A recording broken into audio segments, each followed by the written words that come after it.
The majority of the population in South Sudan are youth, and I see you have good relation with youth, even you have ideas for them. So what is in your mind you want to do for youth? Because this is the future of tomorrow. Yeah, children are we call them future, but they are actually the seed of a given community. They are the life of the community, the given reality of a community. So of course, as I said, I grew up as a child in a different situation, in the camps, and I've also worked in the displaced camps in Khartoum. I saw how young people suffered from Southern Sudan. I worked in the refugees camp in the Central African Republic. I saw how young people without education were losing their future. And at the end, they actually became a problem for themselves and their families and society. So my thinking is that if we would like to have a stable nation, to have a stable Republic of South Sudan, let us focus on the young people. Because what you want to harvest, the vision, the direction of the country, where you actually want to go, you put in the young people. And after a few years, you will see that everyone is behaving the way you have actually set them up. So you set up children for peace. You set up children for development. You set up children for honesty, for respect, for love, for unity, for togetherness. These children will grow with that material. And this is what we need to do in South Sudan.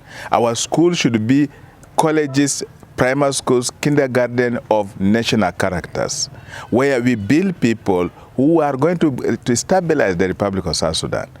We can never do well if we don't focus on children now. Because they will copy what we are doing, and the continuous cycle of violence and conflict and dishonesty, corruption will continue to go ahead because children see what their parents do and then they replicate the same. So that's why I'm thinking like that. I have a strong love to feel, to see, to be close to children. And even here in my house, sometimes people say, Bishop, what's happened? Your house is always full of kids. I said, yes, I want to see if I can influence one or two or three of them so that they can do greater things. I have a groups here, so many groups. One of them, I call it Queens of Purity. Queens of Purity are kids between 5 to 9. And I give the queens is a terminology referred to an honorable child, an honorable person. I say, you are a child, but you are a queen. So a queen does not insult, a queen does not fight, a queen behaves well. And so this is an idea, so they grow with this beautiful idea. And I've done the same also for boys. I call them noble boys. So these boys also between 5 and 9. And then they call noble. You are a noble boy. You are a great boy. So putting a lot of energy and respect and fame in these kids.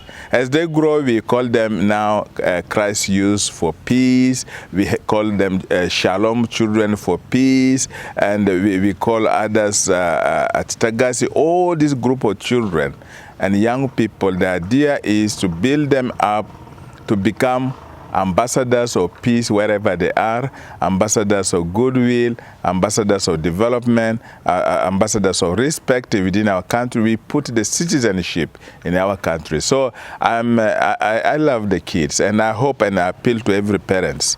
If we want a better South Sudan tomorrow, let us invest in the children. And all these issues they call gender violence against women, we can only kill it off if we give the children the right education. They will respect their teachers. And as they grow, they make of age, they will respect their wives and any woman out there. So that's my inspiration. I feel Jesus said, let the children come to me, because the kingdom of heaven belongs to people such as this. So I also say, let the children come to me, because the future, the development of South Sudan belong to children. Pope Francis, his message to Africa and South Sudan is the peace. So for us here in South Sudan, what we must do to establish peace in South Sudan from today and to tomorrow? Yeah, Pope Francis, his words are all full of this invitation to live in peace, to work, to build peace. And he has seen the sufferings of the people of South Sudan and Africa as such. So what can we do? I think what we can do is first, let us develop a beautiful image. I've always repeated, beautiful image of South Sudan. We want a South Sudan which is peaceful, which is developed, which is progressive, which is united, which is prosperous. All these quality values we need for South Sudan will now dictate on us to build peace. And we begin it from home. We begin peace within our families. The father, the mother, the parents of the children educate, live in peace in the family. Because on the compound of the family, I mean, as they live there in peace, they will do the same to their neighbors, and then in their community, then in the schools, then in the society, and then our country will be able to experience peace. And then it becomes our national curriculum in schools and in our languages, in our attitude. It has to be in everything. Everything. Nobody should stand out and say, no, I'm not a part of the peace work. No, everybody in South Sudan have to take upon themselves the work of building peace. Even the journalists, the people of the media, they are the one whose voice is louder and far. So engaging, like now you are talking to me about peace. This is already a way of building peace in the Republic of South Sudan. So there should be no activity we can do in South Sudan without peace. Everything that we do, football, farming work, in the cattle camp, everywhere, we work on peace. So that it gets in ourselves, because human being is so complex. So it's not overnight, it's a process that will never end now. And there's no end. The peace work has no end, it is continual. And so we have to continue to do that way, so that again it becomes a mentality. You know, if we create a peace as a habit, something we do every day, it will now be able to be part of us. Yes, you can be angry, you can be disappointed, but doesn't mean you destroy things. So when you love your country, you love your people, the other day, Museveni was saying, if you are fighting with your brother, if you push him and you see behind him there is a big hole, you pull him away because he's your brother. So we all should be our brothers' keepers, our sisters' keepers. And this is a work I think all of us have to do. I say nobody should be jobless in South Sudan because the work for peace is compulsory. We all have to do it. We in the church, it is something we will continue to do. And I here in my diocese, this is one big responsibility for me and with my priest and the Christians that we work for peace. Okay. Yeah. Before the coming of arrival of the Pope to Juba, many people from different corner side of South Sudan, they came through long journey, and we know the transport, difficult of the transport and security. And you also, with your team, you're one of the people who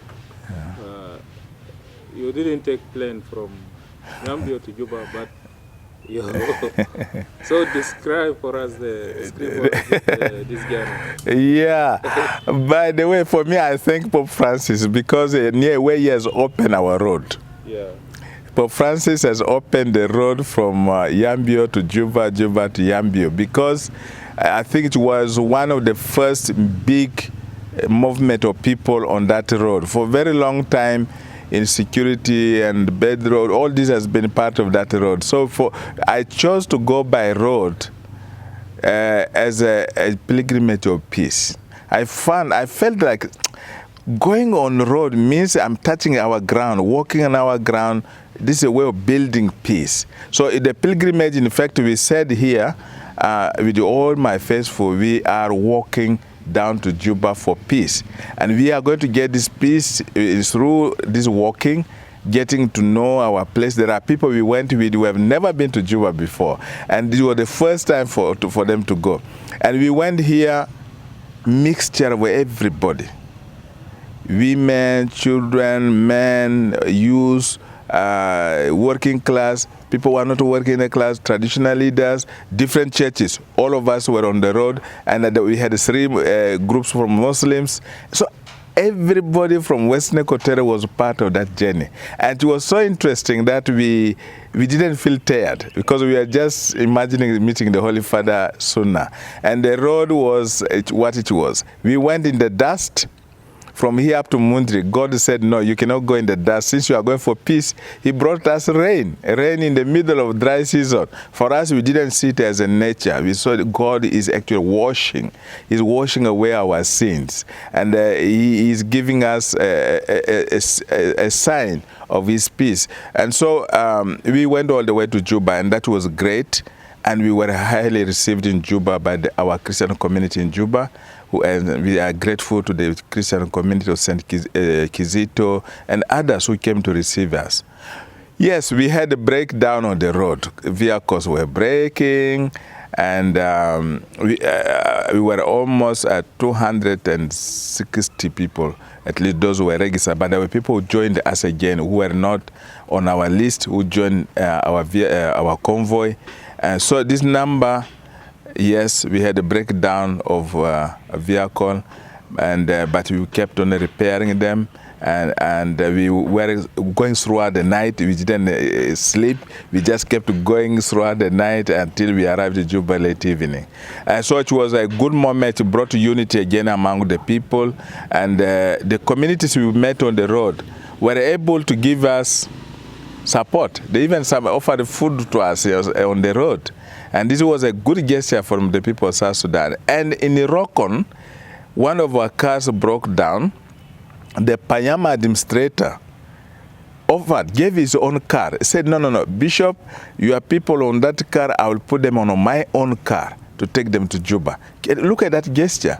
He's a man, a government official, and he sees us, and he just opened the road. And then the road blocks. Everyone was just welcoming us. So I think it was a great trip to Juba, an experience. I participated in it. And the people were happy also to see that I went with them. So, and I was also happy to go with them. So that was a great experience. Yeah. Okay. Yambio Diocese is one of the big dioceses in